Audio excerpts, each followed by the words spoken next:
வீடியோல நமக்கு வந்து எலக்ட்ரோ கெமிஸ்ட்ரிலேருந்து ஒரு கான்செப்ட் பேஸ் கொஸ்டின் தான் நம்ம வந்து பார்க்க போகிறோம். இங்கே கொஸ்டின் என்ன கேட்டிருக்காங்கன்னா suggest the list of metals that are extracted எலக்ட்ரோலிட்டிக்கலின்னு கேட்டிருக்காங்க. அப்போ எலக்ட்ரோலிட்டிக்கலின்னு பார்த்தீங்கன்னா நீங்கள் வந்து கரண்ட்டை பாஸ் பண்ணி நம்ம வந்து பியூர் மெட்டல் வந்து நம்ம வந்து செப்பரேட் பண்ணணும். அப்போ அது எந்தெந்த மெட்டலாம் நமக்கு வந்து யூஸ் பண்ணலான்னு கேட்குறாங்க. அப்போ முதல்ல எலக்ட்ரோலிட்டிக்கல்னா நமக்கு என்னன்னு தெரியணும், எலக்ட்ராலிசிஸ் மெத்தட் நமக்கு என்னன்னு தெரியணும். இப்போ ஃபார் எக்ஸாம்பிள் வந்து பார்த்தீங்கன்னா ஒரு சொல்யூஷன் வந்து நம்ம வந்து எடுத்துக்கிறாங்க. ஓகேவா, இங்கே வந்து ஒரு சொல்யூஷன் வந்து இருக்கிறாங்க.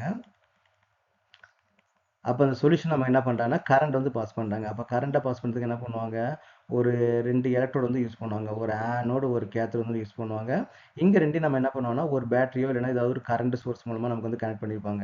இப்போ ஃபார் எக்ஸாம்பிள் இது வந்து பாசிட்டிவ் டெர்மினல், இது வந்து நெகட்டிவ் டெர்மினல் அப்படின்னா இது நம்ம என்ன சொல்லுவோம் பார்த்தீங்கன்னா ஆனோட் சொல்லுவோம். இது வந்து நமக்கு வந்து ஆனோட், இது நமக்கு வந்து கேத்தோடு. ஓகே, இது கேத்தோடு வந்து நமக்கு வந்து இருக்குது. இப்போ நமக்கு இருக்கிற சொல்யூஷன் நமக்கு வந்து அயானிக் சொல்யூஷனாக இருக்குதுன்னு வச்சுப்போமே. இப்போ ஃபார் எக்ஸாம்பிள் NaCl சொல்யூஷன் நம்ம வந்து எடுத்துருக்கிறோம். அப்போங்க நமக்கு என்ன இருக்கும், Na ப்ளஸ்ஸாக வந்து இருக்கும், இங்கே வந்து Cl மைனஸாக வந்து இருக்கும். அப்போ நீங்கள் கரண்ட்டை பாஸ் பண்ணும்போது இந்த Na நமக்கு என்னன்னு பார்த்தீங்கன்னா இந்த மைனஸ் சைடில் வந்து நமக்கு வந்து போகும். ஏன்னா இது ப்ளஸ், இது வந்து மைனஸ் டெர்மினல் இல்லையா. அப்போ நெகட்டிவ் டெர்மினலுக்கு வந்து போச்சுன்னா இங்கே சோடியம் போய் நமக்கு வந்து டெபாசிட் ஆகிடும். அப்போ நமக்கு வந்து எலக்ட்ரோலிட்டிக்கலி நம்ம வந்து செப்பரேட் பண்ணணும் அப்படின்னா அந்த காம்பவுண்ட் வந்து பார்த்தீங்கன்னா நமக்கு வந்து அயானிக் காம்பவுண்டாக இருக்கணும். ஏன்னா அயானிக் காம்பவுண்ட் தான் வாட்டரில் போடனே ப்ளஸ் அண்ட் மைனஸாக நமக்கு வந்து செப்பரேட் ஆகிடணும். அப்போ எதெல்லாம் நமக்கு வந்து அயானிக் காம்பவுண்ட் வந்து ஃபார்ம் ஆகுமோ அதெல்லாம் எலக்ட்ரோலிட்டிக்கலி நம்ம வந்து செப்பரேட் பண்ண முடியும்.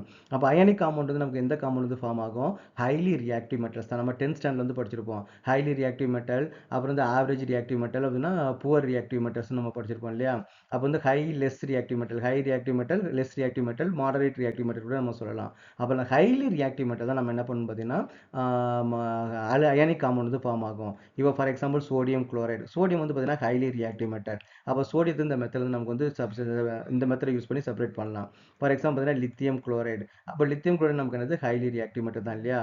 Calcium chloride CaCl2, even though someday aluminium chloride கூட AlCl3 வரைக்கும் நம்ம வந்து என்ன பண்ணலாம், இந்த மாதிரி மெத்தட் வந்து நம்ம வந்து செப்பரேட் பண்ணலாம். அப்போ ஹைலி ரியாக்டிவ் மெட்டல்ஸ் எல்லாமே அயானிக் காம்பவுண்ட்ஸ் எல்லாமே நம்ம என்ன பண்ணலாம், இந்த மாதிரி நம்ம வந்து செப்பரேட் பண்ண முடியும்.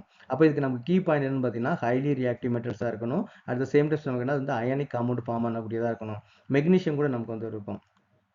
ஓகே, மெக்னீஷியம் குளோரைடு கூட நமக்கு வந்து இருக்கும். மெக்னீஷியம் கூட நம்ம வந்து செப்பரேட் பண்ண முடியும். ஸோ இந்த மாதிரி வந்து highly reactive and ionic compound இருக்கக்கூடிய மெட்டலை இந்த மெத்தடை யூஸ் பண்ணி நம்மளால செப்பரேட் பண்ண முடியும்.